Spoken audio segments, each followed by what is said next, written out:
warahmatullahi wabarakatuh. Selamat siang para pendengar sekalian. Kami dari tim Zeno Median akan menjelaskan dan mempresentasikan tentang proyek kami yang berjudul Plantify. Sebelum itu perkenalkan kelompok kami. Saya M. Barifana dari absen 17. Saya Aldira Ali Madran nomor absen 1. Saya Alvan Ngapura absen 2. Saya Nurisya Cahya Permani absen 23. Saya akan menjelaskan alur kerjanya. Alur kerja yang pertama itu ada input, sensor, soil, THT, LDR, mengambil data kondisi lingkungan secara real time. 2. Processing. ESP32 memperoleh data menggunakan logika IFS ambang batas. Yang ketiga, output. Relay mengaktifkan pompa kipas LED sesuai kebutuhan tanaman. 4. Itu cloud. Data dikirim ke Blink untuk monitor dan Telegram untuk alert bahaya. Selanjutnya, di sini saya mau menjelaskan tentang komponen yang digunakan. Untuk proyek ini ada ISP32. ISP32 digunakan sebagai microcontroller dengan Wi-Fi terintegrasi. Kemudian ada yang menjadi input sensornya. Yang pertama ada soil moisture, itu digunakan untuk mengecek kelembapan tanah. Kemudian ada DHT11 untuk cek suhu dan kelembapan udara. Kemudian ada LDR untuk intensitas cahaya. Yang keempat ada MQ4 digunakan untuk deteksi gas metana. Dan yang kelima ada water level, itu digunakan untuk cek keberadaan, ketinggian, dan suhu air.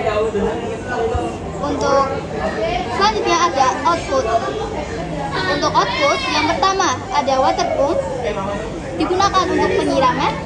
Ada LED UV digunakan sebagai pengganti cahaya matahari. Dan yang terakhir ada LCD 16x12C digunakan untuk display data. Oke, di sini saya akan menjelaskan tentang Blink. Pengertian Blink. Blink adalah platform Internet of Things yang digunakan untuk menghubungkan perangkat ESP32 dengan smartphone koneksi internet secara real time. Blink berfungsi sebagai media monitoring dan kontrol jarak jauh sehingga pengguna dapat melihat sensor serta mengendalikan perangkat elektronik melalui aplikasi di smartphone. Fungsi Blink pada IoT. Pada proyek Plantify, Blink digunakan sebagai pusat monitoring dan kontrol sistem IoT tanaman pintar. Fungsi utama yaitu 1. Menampilkan data secara real time. 2. Mengontrol relay pompa dan lampu. 3. Menghubungkan ESP32 ke internet.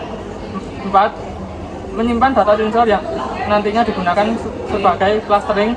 Dan yang terakhir menjadi antarmuka atau interface pengguna pada smartphone.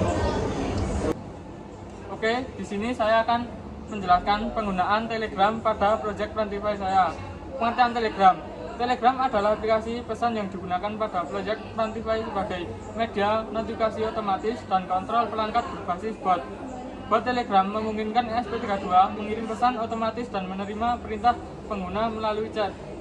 Fungsi Telegram pada Plantify yaitu mengirim notifikasi secara kondisi sensor, memberikan peringatan berbahaya, mengontrol relay melalui chat, menampilkan status sensor, dan yang terakhir monitoring tanpa membuka aplikasi Blink.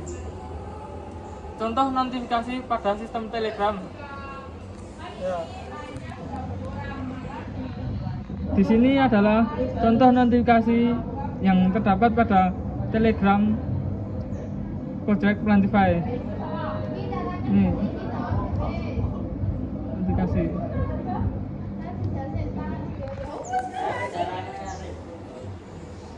Contoh perintah pada Telegram, kita bisa mengontrol project Plantify kita dari Telegram. Dan di sini ada menu ini. Sini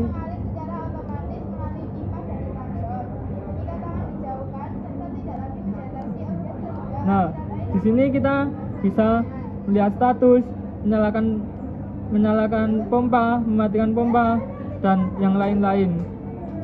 tanpa harus masuk ke dalam Blink.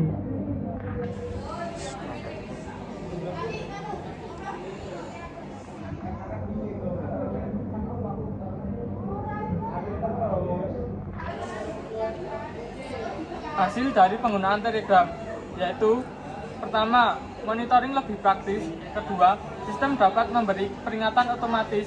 Ketiga, perangkat bisa dilakukan dari mana saja. Dan yang terakhir, mempermudah pengawasan tanaman secara real time.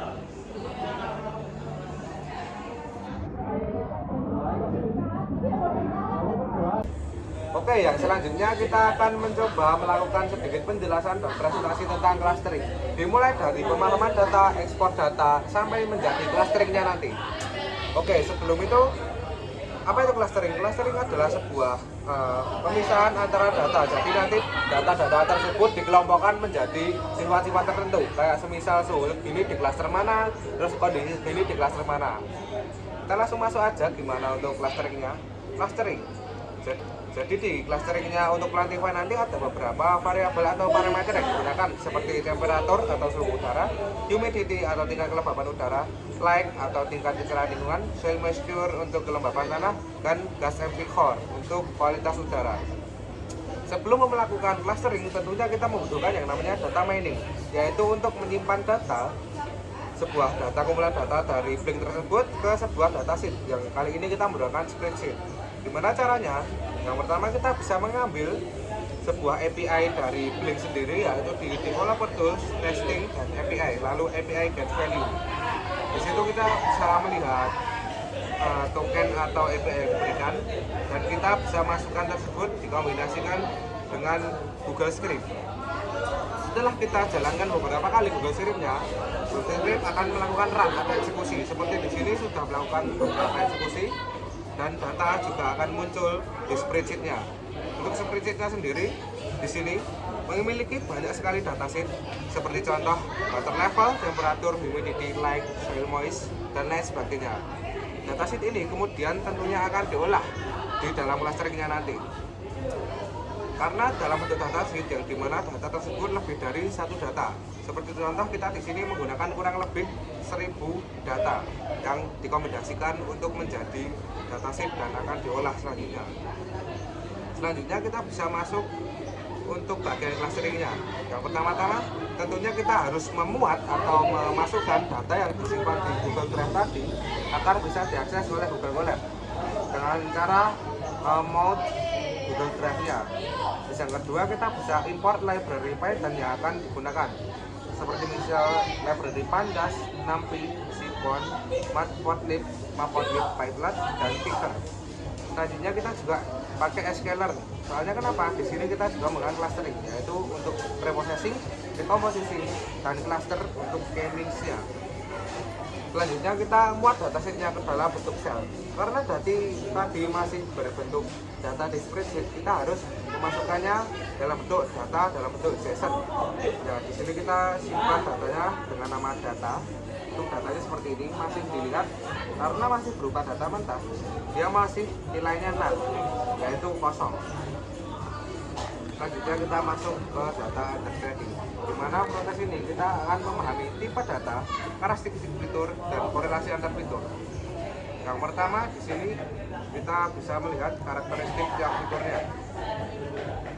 Jadi nanti tiap fitur ada nilai dan karakteristiknya. Kedua kita bisa lihat datanya. Sorry, di sini karakteristik di tab dari waktu itu objek, terus ada float, nampak, integer, non-part, dan juga objek. Kita bisa analisis selanjutnya.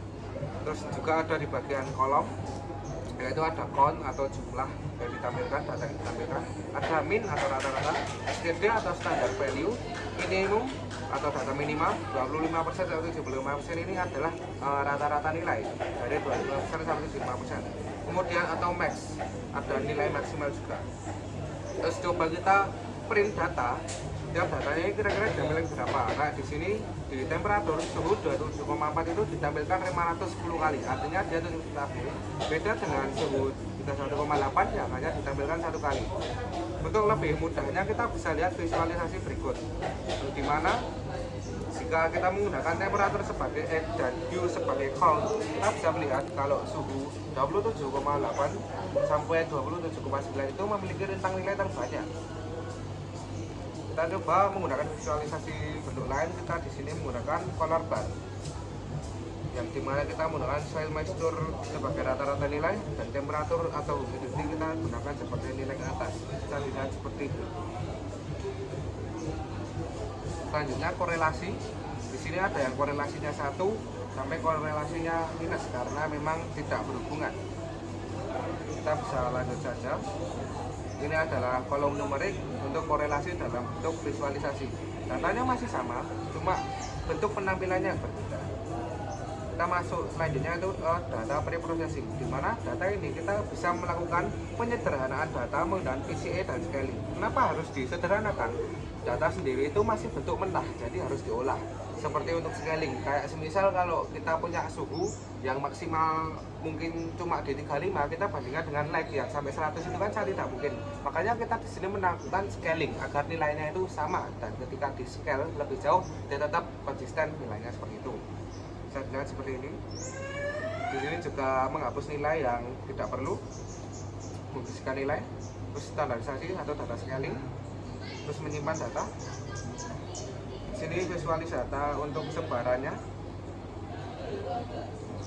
Kita coba selanjutnya kita masuk ke modeling, di mana di sini kita menggunakan algoritma K-means atau nilai tengah dengan metode ELBO atau SSE. Di sini kita mendapatkan nilai yang paling optimal yaitu 3. Kita tinggal masukkan ke optimal sama dengan 3. Kita buat cluster baru. Kita buat mapping clusternya. Di sini ada cluster yang mewakili 3 cluster. Merah untuk cluster 0, 1 untuk cluster biru, dan 2 untuk cluster hijau. Di sini ada titik tengah dari tiap clusternya di sini.